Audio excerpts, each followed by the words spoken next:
Monsieur le maire, cher monsieur le maire de Troyes, président du conseil de surveillance. Ministre, présidente du conseil de surveillance. Chère Madame Hoeffner, je salue Virginie et toute la famille. Virginie, Caroline, Catherine, vous tous ici présents. Monsieur le directeur de l'ARS. Madame la présidente de la CM. Professeur Choisy. Bien d'autres personnalités que je devrais saluer, mais ne les connaissant pas, je remercie tout le monde en bloc. Docteur Méo, chère Sylvie. Je vous remercie de votre présence et suis très heureuse de vous accueillir pour cette inauguration. Au nom de toute notre équipe et au nom de notre présidente de CME, le docteur Michel Collard.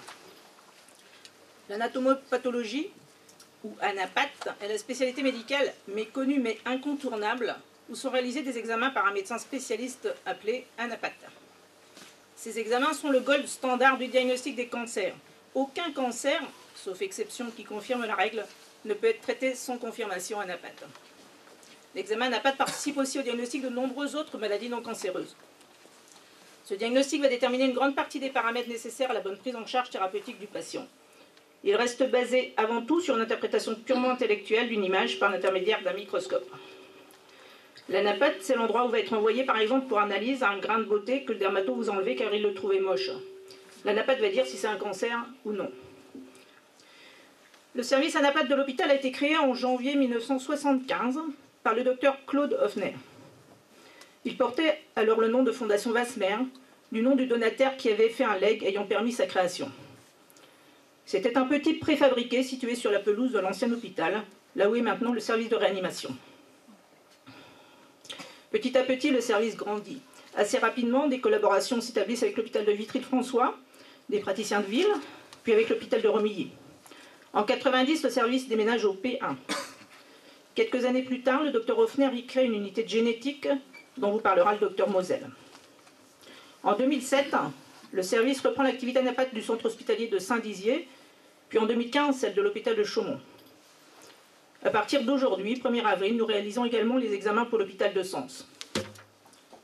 Notre souhait est ainsi de renforcer le seul service public d'ANAPAT du territoire Sud-Champagne, les services publics les plus proches étant Reims à 120 km et Paris à 150 km. Le nouveau service où nous sommes a ouvert le 15 janvier 2016. Il est doté d'un matériel technique de pointe. Nous avons souhaité qu'il porte le nom du docteur Hoeffner, en souvenir de notre grand chef qui a développé ce service pendant plus de 40 ans et qui nous a brutalement quittés le 10 octobre 2015 à l'âge de 76 ans. Il était encore venu travailler la veille. Le docteur Hoeffner était un médecin extraordinaire, reconnu de tous, avait des connaissances médicales et scientifiques immenses et une puissance de travail impressionnante. C'était un médecin qui aimait faire partager ses connaissances avec simplicité, gentillesse. C'était un visionnaire qui percevait à la vitesse de l'éclair l'intérêt pratique des nouvelles évolutions scientifiques. Le docteur Hoeffner s'est impliqué bien au-delà de son service. Pour ne citer que quelques-unes de ses activités, 3 mandats de présidence de CME, président du conseil scientifique de la Ligue contre le cancer, chef de service par intérim du service d'immunologie et hématologie, président de l'association pour le développement des études médicales à Troyes. Dans le CV du docteur Hoeffner qui a été réalisé sous l'impulsion du professeur Choisy, ici présent, vous pourrez réaliser l'ampleur du travail qu'il a effectué. Monsieur Hoeffner a toujours cru en l'avenir de la génétique. Il a tout de suite pressenti l'intérêt pour l'hôpital de Troyes et pour la population. Savoir qu'une anomalie du nombre ou de la structure d'un chromosome pouvait expliquer certaines pathologies, que dans certains cas de leucémie, par exemple, cela pouvait modifier la thérapeutique et améliorer la survie du patient, l'a incité très tôt à créer une petite unité cytogénétique au sein de son laboratoire. Ceci afin de pouvoir réaliser sur place les cariotypes, technique nécessaire à ces diagnostics. La lecture en était faite alors par un médecin extérieur à l'hôpital de Troyes. Quand jeune pédiatre, j'ai décidé de me spécialiser en génétique, j'ai dû, lors de ma formation, apprendre à lire ces cariotypes. Il m'a immédiatement accueilli dans son laboratoire afin que je puisse acquérir une expérience dans ce domaine et valider les examens. Mais j'étais avant tout attirée par la génétique clinique et une fois mon diplôme obtenu, j'ai commencé à assurer quelques consultations parallèlement à mon activité pédiatrique. De plus en plus convaincu de l'essor que prendrait cette discipline, M. Hoeffner a alors souhaité la création d'un poste médical. Mais la population avait bien plus besoin de chirurgiens ou d'anesthésistes que d'un cytogénéticien. Croyant en l'avenir de cette discipline, il s'est tout de même battu pour que ce poste apparaisse dans le projet hospitalier. Et le poste a été retenu. Pas en première place, mais pas en dernière non plus. Quand M. Mattei, alors ministre de la Santé, a souhaité développer la prise en charge des problèmes génétiques en créant des postes ciblés, il fallait un nom et un projet. M. Hoffner en a immédiatement saisi l'opportunité. Les quelques consultations troyennes ne suffisaient pas pour défendre ce projet. Il a immédiatement pensé à une possibilité de création d'un poste en réseau avec le CHU. Il a monté le dossier, il a défendu le projet qui a été accepté par le ministère.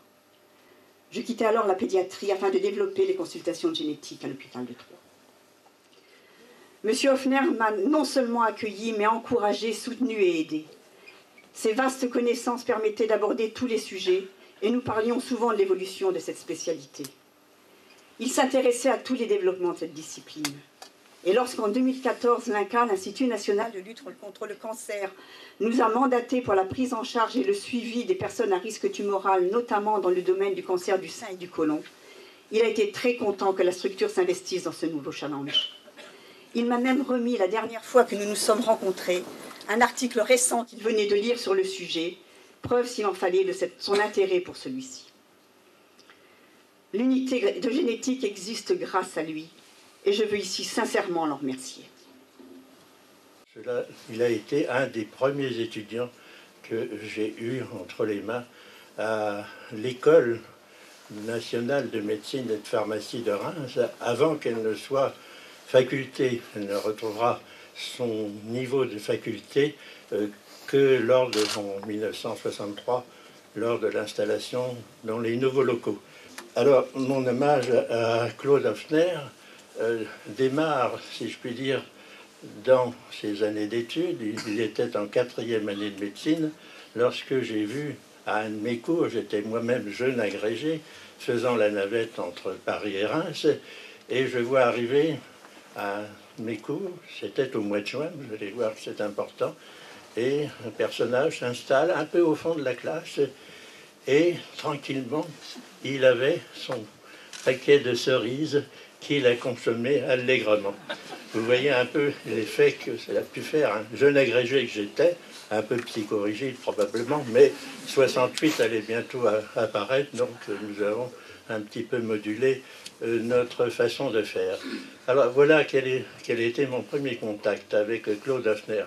Alors je me suis dit, c'est un personnage tout à fait original, si je puis dire. C'était en 1973.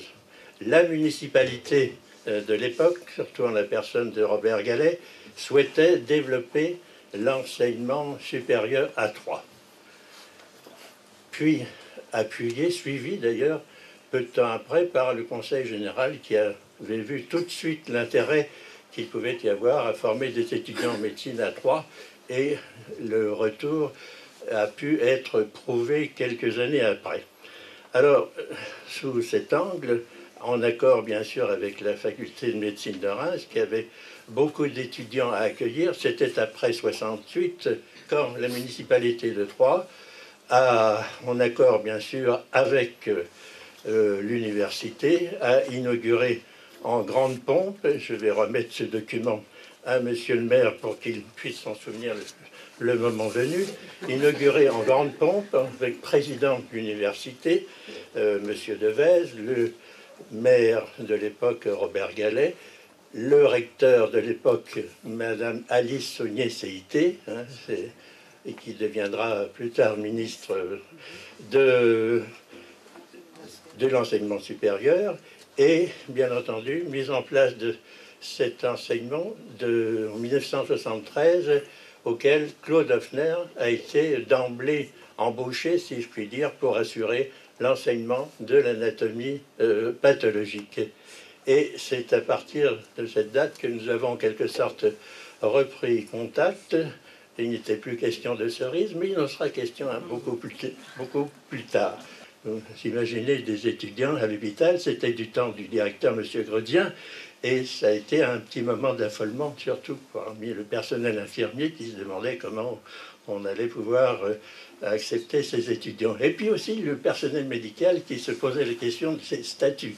Alors c'était la première partie, si je puis dire, de cet enseignement médical institué à Troyes en 1973 et qui a duré une bonne dizaine d'années et qui, malheureusement, si je puis dire, a subi peu à peu le contre-coup de l'installation du numerus clausus qui a drastiquement, peu à peu, diminué le nombre d'étudiants admis à faire leurs études de médecine.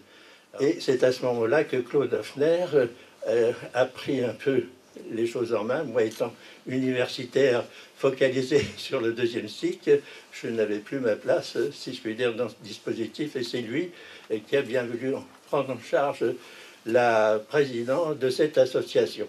Association qui avait pour titre, à sa création en 1973, Association pour la création et le développement des études médicales à Troyes. Ensuite, elle a changé de nom, Association pour la gestion et le développement des études médicales à Troyes. Des liens d'amitié se sont scellés autour des grands, pourrait-on dire, considérations autour des problèmes médicaux de l'époque. C'était un grand humaniste. Il était extrêmement attaché à l'hôpital public qu'il défendait corps et âme. Il s'est certainement beaucoup occupé des nouveaux locaux dans lesquels nous sommes placés, surtout la construction de l'hôpital. Il m'en parlait souvent. Et tout ça autour, quelque sorte, bien sûr, à la belle saison, la saison des cerises. Je ne manquais pas, en revenant de Lyon où je réside, je venais avec mon paquet de cerises. Et elles sont excellentes dans Lyon, vous savez. Mais ce serait trahir complètement le docteur Hoffner que de limiter sa personne au brillant médecin qu'il était.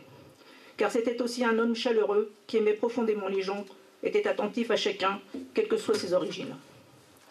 C'était un homme que tout, ou presque, intéressait. Alors, comme le disait récemment tout simplement l'un de mes collègues, il nous manque le chef. Pour nous, cette inauguration, au-delà de faire connaître notre beau service, est l'occasion de rendre un grand hommage au docteur Hoffner.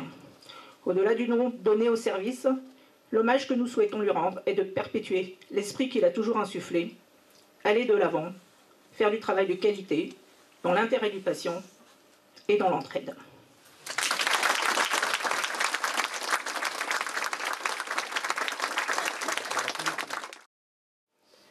Je me fais le porte-parole aujourd'hui de ma chère maman, si belle et si courageuse, de mes sœurs, Caroline et Catherine, et de toute la famille de mon père, Claude Hoffner. Un porte-parole un peu abîmé par un accident de ski, et je vous prie de bien vouloir excuser mon allure un peu raide, due au port d'un corset.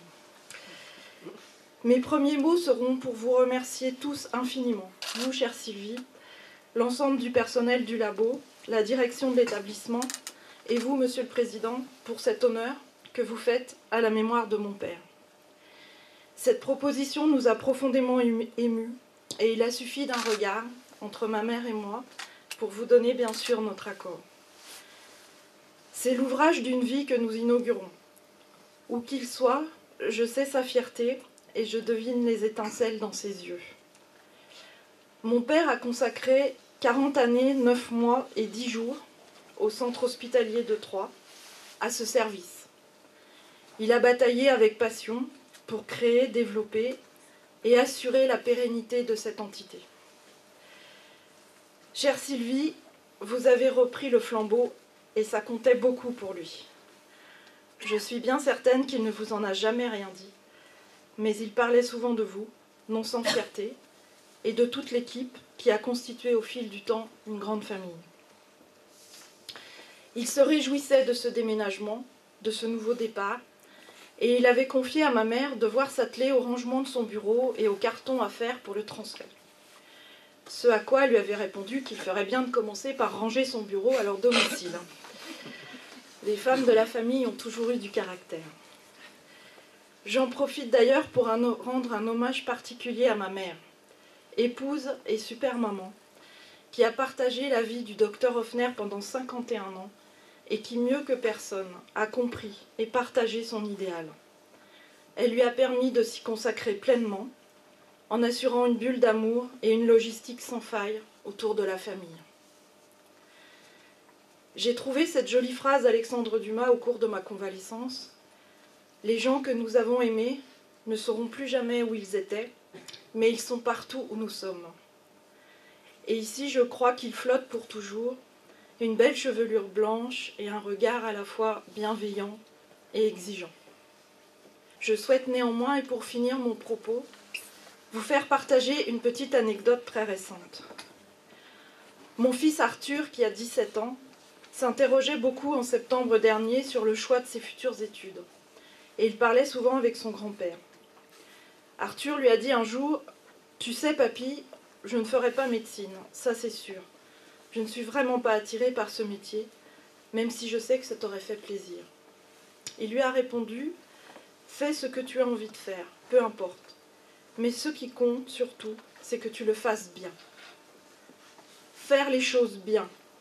Voilà qui résume finalement le mieux la passion, l'engagement et surtout la grande humilité du docteur Claude Hoffner. Alors voilà, je crois que vous avez bien fait les choses pour lui aujourd'hui et je vous en remercie une nouvelle fois. Mon cher papa, tu as bien fait les choses pour nous, pour la médecine, pour cet hôpital, pour ce service et toute son équipe. Tu peux être vraiment fier, comme nous sommes tous et pour toujours très fiers de toi. Je vais vous dire que c'est un grand plaisir d'inaugurer un beau service pour un service hospitalier qui, je crois, le mérite vraiment. C'est un service qui rayonne. Vous avez dit Saint-Dizier, Chaumont, Sens, et même j'ai la petite fierté que l'on prête aussi, docteur Bosel, à Reims. Ce n'est pas rien de prêter, quand on est centre hospitalier, de prêter un médecin, les compétences d'un des médecins à un CHU. Je pense que ça mérite d'être souligné. C'est un service modeste, mais je peux l'être un peu moins à sa place. C'est un service donc qui rayonne, c'est un service qui attire. Nous avons accueilli récemment un nouveau médecin, un autre qui arrive le mois prochain. C'est pas tous les jours qu'on est dans un service qui là aussi est suffisamment attractif, propose une qualité de travail, une ambiance de travail qui permet comme ça aussi facilement dans une spécialité qui est quand même très sinistrée en termes de nombre de médecins. Vous avez évoqué les fermetures de services qui se font autour et le fait qu'on ait, après le CHU, le seul service public d'anatomopathologie de cytogénétique. Donc c'est pas si évident de trouver des médecins et c'est, je crois, la force de ce service de continuer à pouvoir le faire. Et la seule ombre au tableau, bien sûr, et elle est de taille, c'est l'absence du docteur Hoffner. Je ne vais pas revenir sur tout ce qui a été dit, et beaucoup mieux que ce que je pourrais faire. On ne s'est connu que quelques années, mais c'est vrai que vous avez tous compris que c'était non seulement un pilier du service, mais aussi un pilier de l'hôpital, et quelqu'un qui lui aussi a rayonné au-delà de cet étabbissement. Il était naturel que ce service porte son nom, et je m'apprêtais d'ailleurs à le proposer au docteur Méo quand elle m'a pris de vitesse. C'est elle qui a été la première à décrocher le téléphone pour dire et si on donnait son nom, et je trouve que c'est tout naturel. Ça montre au moins d'ailleurs qu'il y a ici dans cet hôpital, il y a une certaine communion d'esprit entre le corps médical et la direction. C'est, je pense, gage aussi de bon fonctionnement. Et il faut le souligner que le flambeau qui était lourd à reprendre est bien repris et qu'on a une équipe vraiment de grande qualité. Merci. Alors bon, on a sorti pour voir. Ça, c'est un côlon. C'est un côlon. C'est un côlon fait d'un patient qui a été opéré la veille. Là, c'est un cancer du côlon. On va découper une partie du cancer du côlon avec des couteaux, des ciseaux mécaniques, et mettre un petit fragment dans cette cassette. Donc en fait, les petites cassettes qui ont passé la nuit dans l'automate, les arrivent ici. Et ça, c'est... À cette heure-ci, il n'y a plus de paraffine liquide, mais il y a la paraffine liquide. La paraffine chaude, en fait, est liquide. Et on va prendre chaque petit prélément qu'on va mettre dans un support métallique. On va le remplir de paraffine liquide chaude. On nous demande de retester tel antigène pour savoir si le traitement nouveau va pouvoir marcher. Ouais. Donc on est amené régulièrement à ressortir des blocs qui ont 25-30 ans. Après, au bout d'un certain temps... un archivage des blocs. Un archivage extrêmement lourd. Eux, donc, moi, ils sont experts, donc ils sont plus pointus que nous, ça c'est clair. Et même des fois, eux, l'anapathe est une spécialité vraiment difficile, ils ne savent pas. Donc ils renvoient à d'autres experts, et de façon exceptionnelle, ça peut arriver qu'ils dispatchent sur plusieurs experts, et que chacun rende son avis, et ils font une synthèse après, voilà. Ouais. Je voulais simplement dire deux choses. Il y aurait énormément d'idées et de commentaires à vous écouter les uns les autres. La première, c'est que je pense profondément qu'il n'y a pas de grand hôpital, d'hôpital rayonnant, vous avez employé ce terme, s'il n'y a pas de grands maîtres et de grands professionnels. Et je voudrais le dire devant Mme Hoeffner et sa famille, je trouve très émouvant et nécessaire que le souvenir de ces grands professionnels, leur charisme, qui fonde aussi la réputation d'un hôpital, puisse être transmis et rappelé. Et je suis sûr que si des internes viennent ici, en nombre, si j'ai bien compris, si cet établissement arrive à passer au travers des gouttes de ce qu'on appelle les problèmes d'attractivité, c'est naturellement parce que de grands professionnels comme le docteur Hoeffner y ont travaillé.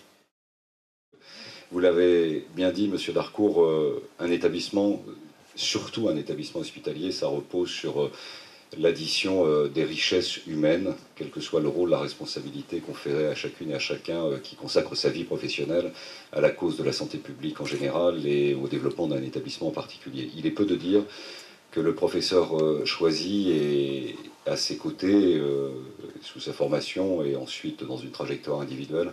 Il est peu de dire également que des personnalités comme le docteur Hoeffner ont marqué, structuré et au fond constitué l'identité de cet établissement hospitalier. Il y a eu des générations par le passé, mais pour la médecine moderne, d'après-guerre, pour la construction, le rôle et la place d'un établissement comme celui-ci, qui a trouvé sa place lui-même dans un quartier qui était le fruit du développement de la ville de Troyes dans son urbanisme, de la période des 30 Glorieuses et dans les années 50-60, où il y a eu plus de populations qui sont venues vivre en ville parce qu'il y avait plus d'activités économiques. Il a fallu développer un établissement hospitalier à la hauteur de l'évolution des demandes de la population et donc mettre en place des politiques publiques globales en matière de santé publique qui soient adaptées. Et c'est une génération qui s'est levée, qui a demandé un espoir, qui a construit et qui a constitué cela. Claude Hoeffner a été aux avant-postes, c'est probablement une référence pour vous, docteur Méo, c'est une référence pour beaucoup. Je veux rendre l'hommage que la ville de Troyes lui doit, et je veux lui rendre un hommage comme je l'avais fait à l'occasion douloureuse, quelques jours après sa disparition, aux côtés de sa famille qui m'est si chère et pour lequel j'exprime respect, reconnaissance et une affection éternelle. Mais je veux lui dire combien la ville, et à titre personnel, en ma qualité de maire de Troyes, j'ai apprécié qu'il accepte de reprendre le flambeau de la présidence de la commission médicale d'établissement à une période où l'établissement était à la croisée des chemins. Croisée des chemins parce que nous n'étions pas dans un système moderne, les ARS n'existaient pas, ils n'étaient même pas des idées d'organisation. L'établissement avait été très longtemps sous-doté à l'échelle régionale, car il y a un tropisme en matière de santé publique qui fait que beaucoup, au fond, c'est presque un système capitalistique, si vous me permettez l'expression, l'argent attire l'argent et la force et la puissance attirent la force et la puissance. Et cette idée, pendant de nombreuses années, de concentrer l'énergie exclusivement autour des centres hospitaliers universitaires, ont fait que malgré la volonté d'équilibrer le territoire en matière d'accompagnement de politique de santé publique, on n'a pas été à la hauteur de la reconnaissance d'établissements qui, par la puissance des hommes, ont produit une activité dans beaucoup de domaines qui ont donné aussi la répétition de cet établissement. Et l'établissement de Troyes a été longtemps sous-doté, injustement sous-doté, et seule la taxe à l'activité mise en place par la volonté du législateur a permis de mettre en lumière de façon spectaculaire la réalité de l'activité des prestations et donc de la qualité des soins qui étaient apportés par cet établissement. Et nous le devons, oui, à des éclaireurs, à des passionnés. Claude Hoeffner était un éclaireur, un passionné, un spécialiste, un remarquable médecin reconnu de tous, et tellement attaché à l'établissement qu'il a accepté de reprendre ce mandat. Et nous lui devons aujourd'hui sa version moderne d'équilibre à l'intérieur de débats qui, par nature, développent des forces centrifuges. Et un conseil d'administration, par le passé, un conseil de surveillance aujourd'hui, quelles que soient les qualités de ses directeurs généraux, c'est aussi un corps humain où vous avez parfois des zones de frottement, des contradictions, et seule, d'une certaine manière, l'expérience de Claude Hoeffner, son autorité naturelle en tant que médecin, son autorité naturelle sur ses pairs qui lui avaient fait confiance pour lui confier cette nouvelle présidence, sa bonhomie naturelle, mais son sens de l'écoute qui lui a permis d'être respecté par les représentants des syndicats, par les membres du CTE, et l'autorité naturelle qui se dégageait de sa personnalité immense fait que tous les élus autour de la table l'écoutaient et se tournaient vers lui lorsque, par malheur, il y avait des points de désaccord qui n'avaient pas pu être tranchés lors de nos débats au sein des séances de ces conseils d'administration. Il a donc eu un rôle qui, et je pense que c'est précieux de le savoir pour les médecins qui l'ont accompagné, qui va bien au-delà du protecteur, du chef de service, du formateur, du passionné de la médecine, du médecin qui accompagne ses patients. Il a avec la discrétion, mais cette puissance naturelle qui se dégageait de ce regard si bon, il a en quelque sorte configurer et former des élus, des représentants syndicaux, des membres des comités techniques et naturellement certainement beaucoup de médecins. C'est un repère, il était bien légitime que vous ayez pensé à lui par les liens qui vous unissaient, madame, cher docteur. Il était parfaitement légitime que la direction générale accompagne cette sollicitation et si vous n'y aviez pas pensé, si le directeur général n'y avait pas pensé, sachez que la ville de Troyes aurait aussi suggéré l'idée car nous devions réfléchir au rôle et à la place de la permanence de la mémoire d'hommes qui ensuite servent de repères. Reconnaissance pour la famille, les enfants, les petits-enfants, naturellement, qui peuvent être fiers et heureux, malgré la douleur et la tristesse de la disparition d'un être cher, de savoir la reconnaissance collective autour de quelqu'un qui sera un repère pour vous. Je souhaite évidemment que le rôle et la place de ce service au sein de l'établissement soit un élément parmi d'autres de cette ouverture vers l'extérieur et vers l'avenir de notre établissement. Tout n'est pas parfait, comme dans aucun établissement hospitalier de France, mais tout va, me semble-t-il, dans la bonne direction collective de ce que les administrés, usagers de services publics, contribuables par ailleurs, ont droit à avoir en matière de santé publique et qui apportera par la grâce et par la compétence du centre hospitalier de Troyes sa contribution aussi en matière de santé publique, ce qui est une politique publique prioritaire et pour lequel des hommes se sont battus, au premier rang desquels se trouvait Claude Hofner. Merci. Qui était encore plus marqué parce que, bien qu'en retraite, il fréquentait encore les sociétés internationales. Il se déplaçait encore dans les congrès. Moi, ce que je ne fais plus depuis que je suis en retraite, et lui le faisait.